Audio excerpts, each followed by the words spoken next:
சேகர் கமலா இயக்கத்துல சமீபத்துல ரிலீஸ் ஆன குபேரா படத்தோட மூவி ரிவ்யூ தான் பார்க்க போறோம். இந்த படத்தை பத்தி சொல்லணும்னா கண்டிப்பா நம்ம தனுஷ் சாரை பத்தி சொல்லியே ஆகணும். தனுஷ் சாரை எல்லாருமே ஒரு லவர் பாயா பார்த்திருப்பீங்க, ஏன் வில்லனா கூட பார்த்திருப்பீங்க, ஹீரோவாவும் பார்த்திருப்பீங்க. பட் இந்த படத்துல அவருடைய கதாபாத்திரமே ரொம்ப டிஃப்ரெண்டா இருக்கும்னு கூட சொல்லலாம். ஒரு ஆக்டர் அவ்வளோ பீக்ல இருக்கும் போது இந்த மாதிரி ஒரு கேரக்டரை சூஸ் பண்ணுவாரா அப்படின்னு கேட்டா கண்டிப்பா கிடையாது. பட் நம்ம தனுஷ் அவர்கள் சூஸ் பண்ணிருக்கிறதுக்கே அவருக்கு ஒரு ஹேட்ஸ் ஆஃப் கொடுக்கலாம்னே சொல்லலாம். இந்த படத்துல அது ஒரு பயங்கர பிளஸ்ஸாவே அமைஞ்சிருக்கு. அது மட்டும் இல்லாம இந்த படத்துல இருக்க கேஸ்ட் அண்ட் க்ரூ எல்லாருமே அவங்களோட 100% நடிப்பு திறமையை கொடுத்திருக்காங்க. அதோட இன்னொரு பிளஸ் என்ன அப்படின்னு பாத்தீங்கன்னா, இந்த படத்துல டிஎஸ்பியோட பேக்ரவுண்ட் மியூசிக் தான் பயங்கரமா கொடுத்திருக்காருன்னு கூட சொல்லலாம். எப்பயுமே ஒரு படத்தோட கதை இதுதான் நமக்கு ஸ்டார்டிங்லேயே தெரிஞ்சிருச்சுன்னா அந்த படமே பயங்கரமா போர் அடிச்சிரும், ஏன் பாதி பேர் எந்திரிச்சு கூட போயிருவாங்க. பட் குபேரா படத்துல இதுதான் கதை அப்படின்றது ஸ்டார்டிங் 15 மினிட்ஸ்லயே தெரிஞ்சிரும்.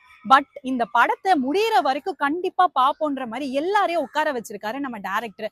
ஸ்கிரீன் பிளே அப்படின்றது ரொம்பவே ஒரு முக்கியமான விஷயம். இந்த படத்துல அந்த ஸ்கிரீன் பிளே எவ்வளவு முக்கியன்றதை ரொம்பவே அழகா டைரக்டர் காமிச்சிருக்காருன்னு கூட சொல்லலாம். நம்ம ஸ்கிரீன் பிளேயா இருக்கட்டும், ஆக்டர், ஆக்ட்ரஸ், வில்லன் எல்லாருமே அவங்களோட 100% இந்த படத்துல கொடுத்ததுனாலதான் இந்த படம் இவ்வளோ சக்சஸ் ஆயிருக்குன்னு கூட சொல்லலாம். இந்த படத்தை கண்டிப்பா எல்லாரும் தியேட்டர்ல போய் பாருங்க. இந்த படத்தோட கதையை கண்டிப்பா நான் சொல்ல மாட்டேன், ரிவ்யூ மட்டும் தாங்க கொடுப்பேன். சோ மிஸ் பண்ணாம படத்தை தியேட்டர்ல பாருங்க.